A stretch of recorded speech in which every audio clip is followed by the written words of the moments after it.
मैं यूनिवर्सिटी के अंदर प्रेसिडेंट था 1977 में। मैंने पहली टिकट ली थी 1996 के अंदर। कितने साल के बाद? 19 साल के बाद। 19 साल में ना मैंने टिकट मांगी ना दी। अभी युवाओं का मतलब समझिए, युवाओं का मतलब होता है काम करना जाके।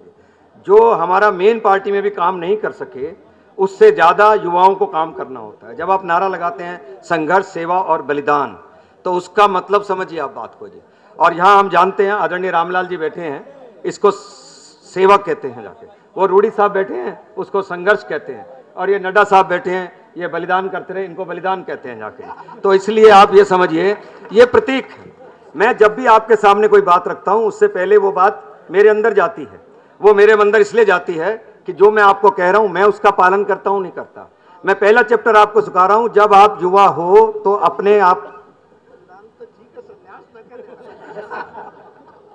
मैं पहला चैप्टर आपको सिखा रहा हूं, आपको कोई लीडर नहीं बनाएगा जी।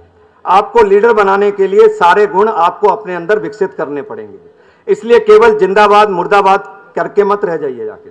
चीजों को सीखिए, पढ़िए, समझिए, अखबार पढ़िए और उनका मतलब देखिए और उसके बाद प्रैक्टिस करिए। आप में से हर एक आदमी को भाषण करना आना चाहिए जी। आप में से हर एक आदमी को विषय की जानकारी होना चाहिए जी। आपके अंदर से हर एक आदमी के पास एक अच्छी खासी टीम होनी चाहिए, युवाओं की टीम होनी चाहिए जी। अभी देश के अंदर बहुत समस्याएं आगे जाके, इतनी समस्याएं पहले की कांग्रेस के राज के अंदर नहीं थे, जब कोई इंदिरा गांधी होंगे या पंडित जवाहरलाल नेहरू होंगे। किंतु अभी आप देख रहे हैं कि देश विषम परिस्थितियों में से गुजर रहा है। महंगाई और भ्रष्टाचार को घेर लिया गया है। अगर मैं दिल्ली की बात करूं तो आप देखिए, दिल्ली के अंदर आए दिन बलात्कार हो रहे हैं जी। कल आपने 4 दिन पहले आपने देखा, 5 साल की लड़की पूर्वी दिल्ली की, गांधीनगर की, उसको अपहरण कर लिया, उसका बलात्कार कर दिया और उसके बाद पुलिस उसकी रिपोर्ट को लिखने की बजाय उसको दबाने के अंदर लगी है। कल 19 साल की नेपाली लड़की थी, उस नेपाली लड़की के को भी अगवा कर लिया गया, बाद में उसको अर्धनंगन व्यवस्था के अंदर सड़क के ऊपर फेंक दिया गया। और नजफगढ़ की 2.5 साल की लड़की के साथ भी कल बलात्कार किया गया। तो ये जो हमारी मुख्यमंत्री शीला दीक्षित कहती हैं, ये दिलदार दिल्ली, ये दिलदार दिल्ली नहीं, ये बलात्कार दिल्ली है जी।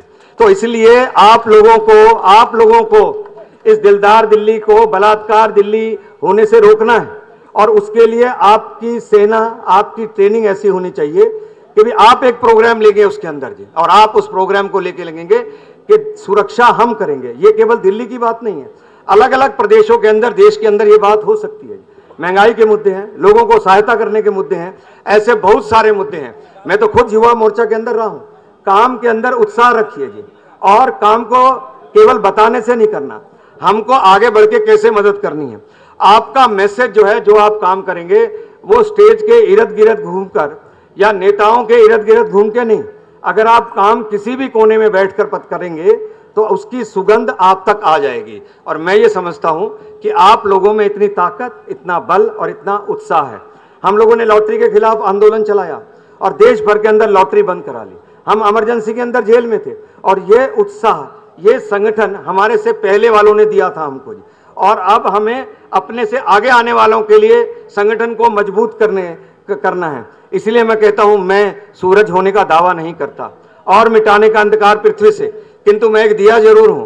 तम से युद्ध करना एकमात्र मेरा लक्ष्य है। हवाएं दुखों की और अंदर तकलीफों की मेरी लौ को डिगा तो सकती हैं लेकिन बुझा नहीं सकती। मेरी लौ को डिगा तो सकती हैं लेकिन बुझा सकती है।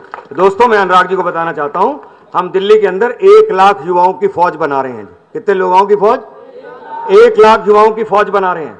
10,000 लोग हमारे यहाँ रजिस्ट्रेशन कर चुके हैं और अगले 30 दिन के अंदर 1 लाख लोग रजिस्टर्ड करेंगे, जो कॉलेज के स्टूडेंट्स होंगे, जो युवा होंगे, जो युवतियां होंगी। और हम उनसे सोशल मीडिया के ऊपर चैट करेंगे, जो वेबसाइट पे, ट्विटर पे, फेसबुक पे होंगे।